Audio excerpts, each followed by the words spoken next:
Hello friends, कैसे हैं आप सब। आई होप आप सब अच्छे होंगे और आपकी पढ़ाई अच्छे से चल रही होगी। फ्रेंड्स, आज के वीडियो में हम देखने वाले हैं यूपी SSSC पेड के जो प्रीवियस ईयर क्वेश्चन पेपर है 2021 का, उसको देख रहे हैं। तो आइए देखते हैं क्वेश्चन नंबर 81 से। इसके पहले के क्वेश्चंस को देख चुके हैं हम अपने लास्ट वीडियोज़ में। पहले आप उन वीडियोज़ को देख लीजिएगा, फिर इस वीडियो को देखिएगा। तो देखिए, यहाँ पर DI का क्वेश्चन है, कह रहा है ग्राफ में एक, देखिए अच्छे से समझिएगा, कह रहा है ग्राफ में एक परीक्षा में 7 छात्रों के इतिहास और भूगोल के अंकों का अनुपात दिया गया। तो सबसे पहले आप ग्राफ को समझ लीजिए। देखिए 7 छात्र कौन है, ये 1 हो गया, ये 2 हो गया, ये 3 हो गया, ये यहाँ पे 4 हो गया, 5 हो गया, 6 हो गया, 7 हो गया। ठीक, ये 7 छात्र हो गए। फिर कह रहा इतिहास और भूगोल के अंकों का अनुपात दर्शाया गया है। ठीक है, means history to geography, history और ज्योग्राफी, ठीक है, इनके अनुपात दर्शाया गया। फिर एक चीज़ आप और समझ लीजिए, यहाँ पर जो भी संख्या देखिए, जहाँ पे 0.65 दिया, 0.85 दिया, 0.35 दिया, 0.95 दिया, ये सभी चीज़ें क्या हैं, 1 से लेस हैं, छोटी हैं। ठीक है, ऊपर जो वैल्यू होगी वो हिस्ट्री की होगी, नीचे जो वैल्यू होगी ज्योग्राफी की दी रहेगी। तो अगर कोई वैल्यू 1.25 समथिंग जा रही है, इसका मतलब है 1.25। इसमें जब हम पॉइंट हटाएंगे तो नीचे अपॉन में कितना आएगा, 100 आएगा। मतलब अगर इसको हम काटते हैं 5 से तो कितना आएगा, 5 दूना 10 और 5 25, यहाँ पे 5 बिसेम 100, तो यानी 25/20 आ गया। ठीक है, तो यानी 25 जो वैल्यू रहेगी वो किसकी रहेगी, हिस्ट्री की रहेगी, 20 किसकी रहेगी, ज्योग्राफी की रहेगी। मतलब इस तरीके से रहेगा। अब ये कट और जाएगा, देखिए 5 5 25 और 5 चक्कू 20, यानी 5 जो मान रहेगा वो रहेगा हिस्ट्री का और जो 4 मान रहेगा ज्योग्राफी का। ठीक, और देखिए 5/4 है तो वैल्यू 1 से ज़्यादा ही है। इसी तरीके से अगर मान लिया कोई वैल्यू 3/2 दी रखी हो तो ये भी वैल्यू किसकी, अनुपात जो है इसका मान जो होगा 1 से ज़्यादा आएगा, 1 पॉइंट समथिंग आएगा। इस तरीके से हमने इस ग्राफ को स्टडी कर लिया। अब हम क्वेश्चन पे देख रहे हैं चल के कि क्वेश्चन पूछा क्या जा रहा है। देखिए क्वेश्चन नंबर 1 में पूछ रहा है कितने छात्रों ने भूगोल की अपेक्षा इतिहास में ज़्यादा अंक अर्जित किए। तो देखिए यहाँ पे कह रहा है भूगोल की अपेक्षा इतिहास में ज़्यादा अंक अर्जित किए। तो हमने क्या बताया था, हिस्ट्री ऊपर रहेगा, ज्योग्राफी नीचे रहेगा। तो जहाँ पर कह रहा है इतिहास में ज़्यादा अंक अर्जित करने की बात करी गई थी, यानी अगर हिस्ट्री में ज़्यादा अंक आ रहे हैं, ज्योग्राफी में कम अंक आ रहे हैं, तो 1 पॉइंट समथिंग कुछ भी वैल्यू जाएगी। और 1 पॉइंट समथिंग कुछ भी वैल्यू देखिए किसमें है, एक तो 1.25 है, 1.4 है, 1.55, यानी 3 ऐसे मान हैं जिसमें क्या है, इतिहास में ज़्यादा अंक अर्जित किए हैं। ठीक है, तो यहाँ पर देख लेते हैं हम, राइट आंसर इसका क्या हो जाएगा, 3 हो जाएगा। उम्मीद है आपको समझ में आ गया होगा कि कैसे करके हमने इसको बताया है। ठीक, अब देखिए नेक्स्ट क्वेश्चन नंबर 82 में कह रहा है निम्न में से किन छात्रों को भूगोल की अपेक्षा इतिहास में कम अंक मिले। तो यहाँ पे कह रहा है भूगोल की अपेक्षा इतिहास में कम अंक। तो अगर इतिहास में कम अंक आएंगे तो देखिए इतिहास में अगर कम अंक आ रहे हैं, 2 मान लिया आ रहे हैं, और भूगोल में ज़्यादा आ रहे हैं, मान लिया 4 आ रहे हैं, तो यहाँ पे देखिए वैल्यू कितनी आएगी, 1/2। मीन्स इसका अगर हम पॉइंट में निकालें तो निकलेगा 0.5, यानी 0 पॉइंट समथिंग कुछ भी करके अगर जो भी वैल्यू आ रही है तब हम इस तरीके की वैल्यूज़ को लेंगे। तो देखिए 0 पॉइंट कितनी वैल्यू आ रही है, 1 की वैल्यू 0 पॉइंट आ रही है, 2 की आ रही है, 3 की आ रही, फिर 4 5 तो 1 पॉइंट आ रही, फिर 6 की आ रही, यानी 1 2 3 6 इतने ये जो छात्र हैं इनके लिए यहाँ पर क्या होगा, भूगोल की अपेक्षा इतिहास में कम अंक मिले हैं। तो यहाँ पर 1 2 3 6 इसका राइट आंसर हो जाएगा। ठीक है, ये भी आपको समझ में आ गया होगा अच्छे से। अगर फिर भी कोई कन्फ्यूज़न रहता है तो आप कमेंट सेक्शन में कमेंट कर दीजिएगा, हम उसको फिर से देख लेंगे। ठीक है, अभी देखिए नेक्स्ट क्वेश्चन में कह रहा भूगोल में छात्र 3 से 4 के मध्य अंक की प्रतिशत बढ़त है। तो भूगोल में छात्र 3, यहाँ पे कह रहा है भूगोल में छात्र 3 से 4 के मध्य कितने अंक की प्रतिशत बढ़त है। तो पहले 3 से 4 के मध्य आप ग्राफ देखिए कैसे क्या बन रहा है। तो देखिए छात्र नंबर 3 क्या है, देखिए छात्र 3 ये है, ठीक है, 1 2 3 ये है और 4 ये है। ठीक है, तो अब यहाँ पे देखिए क्या कह रहा है, 3 से 4, एक सेकेंड, क्वेश्चन देखते हैं। यहाँ पे कह रहा है 3 से 4 के मध्य अंक की प्रतिशत बढ़त है। तो कह रहा है चूंकि प्रश्न में इतिहास और भूगोल के अंकों को सही नहीं दर्शाया गया है बल्कि सिर्फ अनुपात को, इसलिए यहाँ पे क्या है, आंकड़े अपर्याप्त हैं। हम इसका आंसर एग्जैक्टली नहीं दे पाएंगे, इसलिए डी यहाँ पर राइट आंसर हो जाएगा।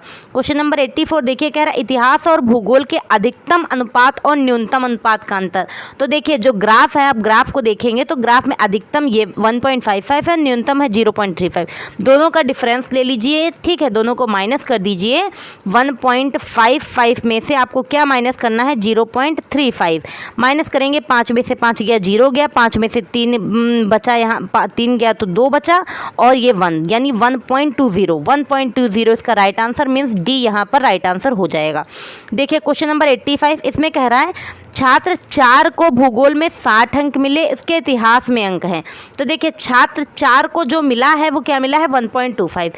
1.25 को जब हम चेंज करेंगे तो क्या देखिए आएगा 125/100, ठीक, पॉइंट हटाएंगे, नीचे 2 0 बढ़ जाएंगे, मतलब 100 आ जाएगा। इसको जैसे ही सॉल्व करेंगे 25 पंचे 125, 25 चक्कू 100 यानी 5/4 आ गया। तो अब हमसे कहा क्या है, भूगोल में 60 अंक। तो ऊपर क्या रहना था, देखिए इतिहास और भूगोल ऐसे करके था। तो इतिहास जो था, इतिहास वाला हिस्ट्री ऊपर था, ज्योग्राफी नीचे था, यानी जो हिस्ट्री के 5 है और यहाँ पे ज्योग्राफी कितना है, 4 है। तो अब हमें कह रहा है कि भूगोल में 60 मिले, यानी 4 जो है वो 60 है। तो 5 जो होगा वो कितना होगा, तो देखिए 15 चक्कू 60, तो 15 पचे 75 यानी 75 यहाँ पर क्या हो जाएगा, राइट आंसर हो जाएगा। ठीक, अब देखते हैं हम नेक्स्ट क्वेश्चन।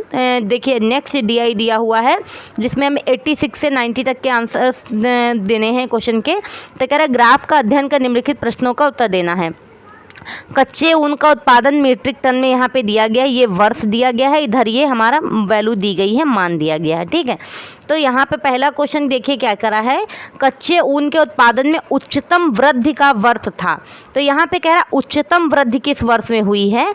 तो आपको देखना है, पहले एक बात समझ लीजिए, आपको सबका नहीं देखना है, आपके पास जो ऑप्शन ABCD गिवन है आप इन्हीं वर्षों को देखिए। तो 16 से 17 में देखिए 16 से 17 में जब हम देख रहे हैं तो कितना है, 65 से 76 हो रहा है। एक सेकंड देखिए, यहाँ पे 15 16, हाँ 16 से 17 में देख रहे हैं तो 53 से 65 बढ़ रहा है, मतलब 65 में से 53 घटाएंगे तो 12 मीट्रिक टन आएगा। ऐसे ही चारों का हम चेक कर लेंगे, जो सबसे ज़्यादा होगा वही इसका राइट आंसर। तो सबसे ज़्यादा यहाँ पे 12 ही आ रहा है, सी यहाँ पे 16 से 17 वर्ष राइट आंसर हो जाएगा, ठीक है। आपको सिर्फ ऑप्शन वाला ही चेक करना है क्योंकि बाकी का टाइम हमें बर्बाद नहीं करना रहता है, वहाँ पर हम सबका नहीं देखेंगे। देखिए अब अगले क्वेश्चन में कह रहा है पहले 4 वर्षों के उत्पादन की तुलना में अंतिम 4 वर्षों के। तो जो भी हमारे पास देखिए DI गिवन है, इसमें हम क्या कर लेंगे, देखिए पहले 4 वर्ष ये हैं और दूसरे 4 वर्ष ये हैं। तो पहले 4 वर्ष को जोड़ लीजिए, फिर दूसरे 4 वर्ष को जोड़ लीजिए, ठीक है। पहले 4 वर्ष का उत्पादन, दूसरे 4 वर्ष का उत्पादन, और फिर क्या करिए, दोनों में प्रतिशत वृद्धि पूछी है।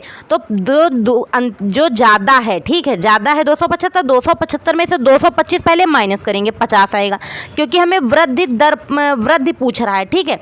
तो 50 हो गया। और किससे हो रहा है, 225 से, ये 225 अपॉन में रखेंगे, ठीक है, और इंटू में 100 सॉल्व कर लेंगे, इसका हमारे पास आंसर आ जाएगा। तो 22.22% इसका राइट आंसर, यानी बी यहाँ पर राइट आंसर हो जाएगा। अब देखते हैं हम नेक्स्ट क्वेश्चन। इसमें कह रहा है 8 वर्षों के दौरान औसत। देखिए आपको जब भी औसत निकालना है तो आप जो भी 8 वैल्यू दी हैं 8 वर्षों की, सबको जोड़ लीजिए, बटे 8 कर दीजिए। औसत निकालने का यही नियम होता है, ठीक। सबको जोड़ के बटे 8 करेंगे, 62.5 मीट्रिक टन इसका राइट आंसर आ जाएगा, बी यहाँ पर राइट आंसर हो जाएगा, ठीक। अब देखिए क्वेश्चन नंबर 89, इसमें कह रहा है उत्पादन में पिछले वर्ष की तुलना में अधिकतम प्रतिशत घटत किस वर्ष रही। अब सेम जैसे आपने फर्स्ट क्वेश्चन किया था, वहाँ पे प्रतिशत बढ़त पूछी थी, यहाँ पे घटत पूछ रहा है। तो चारों साल के लिए हमें चेक करना है और प्रतिशत में यहाँ पे चेक करना है। तो यहाँ पे जो हम चेक करेंगे राइट आंसर आएगा हमारा ए वाला आएगा, ठीक है। चारों के लिए हमें चेक लेकिन करना पड़ेगा। क्वेश्चन नंबर 90 में कह रहा है 2014-15 में कच्चे ऊन का उत्पादन 19-20 के उत्पादन का था। तो यहाँ पे देखिए 14-15 का लिखिए और क्या हो जाएगा 19-20 का। देखिए यहाँ पर क्या हो जाएगा, दोनों को हम डिवाइड कर देंगे, 3/4 इसका राइट आंसर डी हो जाएगा। क्वेश्चन नंबर अब देखते हैं हम नेक्स्ट, हमारे पास DI दी रखी है। कह रहा है दी गई तालिका के आधार पर निम्नलिखित प्रश्नों के उत्तर दीजिए। 5 सेल्समैन द्वारा अर्जित वार्षिक कमीशन। देखिए 5 सेल्समैन कौन कौन से हैं, देखिए यहाँ पे A B C, D, E 5 salesman दिए हैं और इनके वर्षों में ये जो बाकी के वर्ष दिए गए हैं, देखिए 5 वर्ष दिए गए हैं। कौन कौन से? 15, 16, 17, 18, 19, 20। तो यहाँ पे 6 वर्ष दिए गए हैं। ठीक है, 6 वर्षों में 5 सेल्समैन का दिया गया है हमारे पास डेटा। ठीक है, वार्षिक कमीशन। तो इसमें आप देखिए क्वेश्चन हमसे क्या कह रहा है, किस वर्ष में सेल्समैन सी द्वारा अर्जित कमीशन पिछले वर्ष की तुलना में अधिकतम रहा। तो देखिए आपको क्या करना है, पहले 6 वर्ष का चेक करना पड़ेगा। ठीक है, 16 में देखिए प्रतिशत वृद्धि जो हुई है, 16 में कितनी हुई है, 15 से 16 में तो 1600 की हुई है, जिसमें सबसे ज़्यादा हुई वही लिखना था। तो यहाँ पे आप तुरंत माइनस कर लेंगे, कोई टफ क्वेश्चन नहीं है। इसमें थोड़ा डेटा लिख के दिखाया गया इसलिए बड़ा लग रहा है, वरना आप तुरंत माइनस कर सकते हैं। देखिए यहाँ पे सी का पूछा था तो आप 27,800 में से 26,200 तुरंत माइनस कीजिए तो आंसर आपके पास क्या आएगा, यहाँ पर देखिए 1600 आएगा। ठीक है, इस तरीके से आप देख रहे हैं यहाँ पर आपको क्या मिल जाएगा, राइट आंसर जो है वो 1600 2016 में सबसे ज़्यादा हो रही है प्रतिशत वृद्धि, इसलिए यहाँ पर राइट आंसर क्या हो जाएगा, ए हो जाएगा। ठीक, अब देखते हैं हम नेक्स्ट क्वेश्चन नंबर 92। इसमें कह रहा है किस वर्ष 2018 में बी का कमीशन 5 सेल्समैन के उसी वर्ष के कमीशन का लगभग।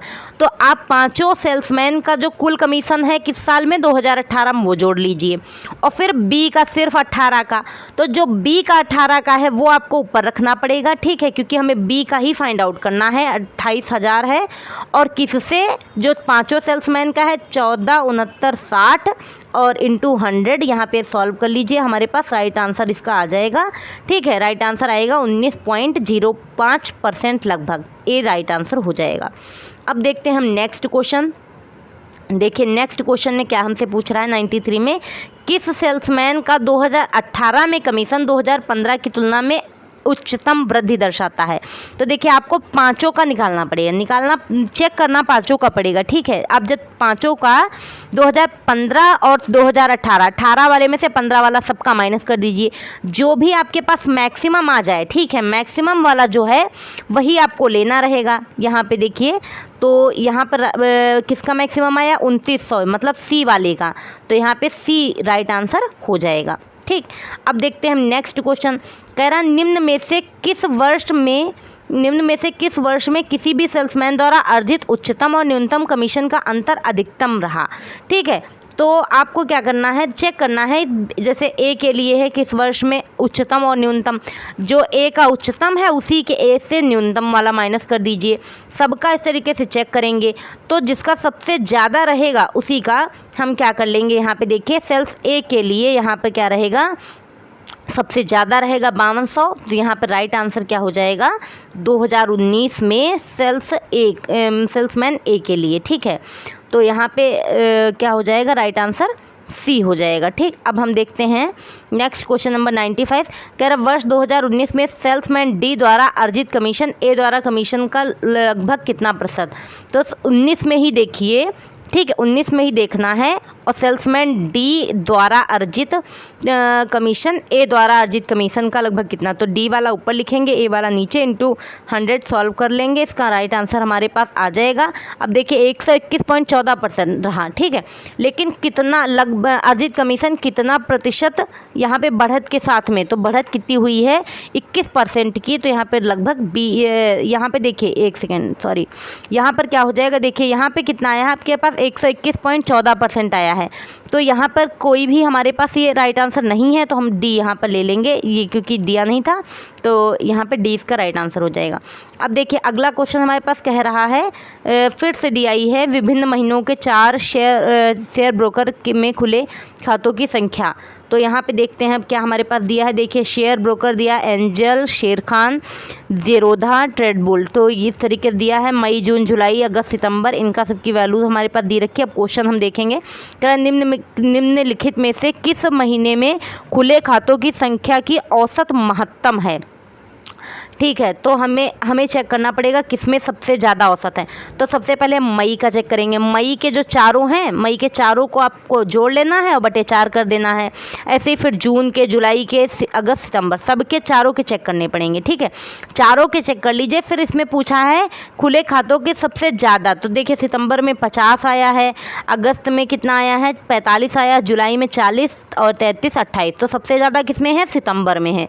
यानी राइट आंसर इसका क्या हो जाएगा, बी हो जाएगा यहाँ पे राइट आंसर सितंबर। ठीक, इस तरीके से समझ में आ रहा होगा, उम्मीद है आपको। फिर अगला क्वेश्चन कह रहा है अगस्त में खुले खातों की संख्या जून में खुले खातों की संख्या से लगभग कितना प्रतिशत कम या ज़्यादा है। तो सीधे आपको क्या करना है, अगस्त में खुले खातों की संख्या जोड़ लीजिए सबकी, जून में खुले खातों की संख्या सबकी जोड़ लीजिए। फिर कितना पूछ रहा है, ज़्यादा या कम। तो देखिए अगस्त में ज़्यादा है ना, अगस्त में ज़्यादा है तो 180 में से 133 माइनस कर दी, 47 आ गया। और कितनी ज़्यादा है 133 से, तो यहाँ पे मतलब कम वाला हम नीचे लिखेंगे तभी तो हमारा चेक हो पाएगा। तो 133 लिखा, तो इस तरीके से सॉल्व करके हमारा 35.3% आ गया लगभग, यानी बी राइट आंसर इसका हो जाएगा। अब देखते हैं हम नेक्स्ट क्वेश्चन। देखिए इसमें कह रहा है 98 में मई से सितंबर तक एंजल में खुले खातों की संख्या से जीरोधा में खुले खातों की संख्या का अनुपात। तो मई से सितंबर में सब जो 5 महीने दिए गए हैं उसमें एंजल के जितने भी खाते हैं उनको जोड़ लीजिए और जीरोधा के अभीष्ट अनुपात जो भी आपको लेना है। जिस तरीके देखिए यहाँ पे कह रहा है एंजल में खुले खातों, एंजल वाला आपको ऊपर लिखना है और जीरोधा वाला नीचे लिखना है। सॉल्व करेंगे, इसको डिवाइड करेंगे, 1.04 आंसर डी हो जाएगा इसका। अब देखते हैं क्वेश्चन नंबर 99। कह रहा है किस शेयर ब्रोकर में खुले खातों की संख्या महत्तम है। एंजल, तो यहाँ पे आपको देखिए औसत संख्या महत्तम है, चारों को चेक करना पड़ेगा। चारों को आप चेक कर लीजिए। औसत निकालने का सबसे बढ़िया, सबसे मेन तरीका यही होता है, सबको जोड़ लीजिए और जितने भी, जैसे आपको 5 है, 5 को जोड़ा तो बटे भी 5 ही रखेंगे। सॉल्व कर लीजिए, तो डिवाइड कर देंगे, सबको जोड़ के यहाँ 208 बटे 5 सॉल्व करेंगे, आंसर आ जाएगा। तो इस तरीके से सबसे ज़्यादा पूछा है। तो देखिए ट्रेडबुल में 46.4, यानी सबसे ज़्यादा किस में हो रहा है, ट्रेडबुल में, यानी राइट आंसर यहाँ पे सी हो जाएगा। अब देखते हैं क्वेश्चन नंबर 100, लास्ट क्वेश्चन। कह रहा है ट्रेडबुल में खुले खातों की संख्या का औसत शेरखान में खुले खातों की संख्या के औसत का लगभग। तो बस इसमें भी कुछ नहीं करना है, ट्रेडबुल में खुले खातों की संख्या का औसत सबका निकाल लीजिए और फिर किसका आपको निकालना है, शेरखान में। और फिर दोनों को क्या कर दीजिए, ऊपर दोनों को डिफरेंस ले लीजिए और नीचे जो हमारा मैक्सिमम वाला है उन किससे चेक करना है, ट्रेडबुल में खुले खातों का संख्या औसत शेरखान में खुले खातों की संख्या के। तो यहाँ पे जो शेरखान वाला है वो उसको अपॉन में रखेंगे, इंटू 100 करेंगे। सॉल्व करने पे हमारा आंसर कितना आएगा, 57.82%, यानी लगभग, यानी ए यहाँ राइट आंसर हो जाएगा। तो इस तरीके से फ्रेंड्स उम्मीद है आपको ये क्वेश्चन समझ में आ गए होंगे। एक बार आप इनको कॉपी पेन से भी कर लीजिएगा समझ के, जैसे जो भी चीज़ हमने यहाँ पे बताई है उस तरीके से आपको एक बार करना ज़रूर है, क्योंकि प्रैक्टिस करने से ही इस तरीके के क्वेश्चन जो है, जब आप उनको पेन कॉपी पर लिख के करेंगे एक बार प्रैक्टिस, तो अच्छे से बढ़िया से समझ में आएगा और आपको वहाँ पे पेपर में करने में भी टाइम नहीं लगेगा, अच्छे से जल्दी से सॉल्व हो जाएगा। ठीक, आपकी प्रैक्टिस अच्छे से हो जाएगी। तो आप इसको करके भी देख लीजिएगा, फिर भी अगर कोई प्रॉब्लम आती है तो आप मैसेज कर सकते हैं, हम फिर से इसको दोबारा से जो भी क्वेश्चन होगा उसको बताने की कोशिश करेंगे। और अगर आपको हमारी वीडियोस अच्छी लग रही हैं, आपके लिए हेल्पफुल हैं, तो प्लीज़ चैनल पर नए हैं तो चैनल को सब्सक्राइब कर लीजिएगा, लाइक शेयर एंड कॉमेंट कीजिएगा। Thank you.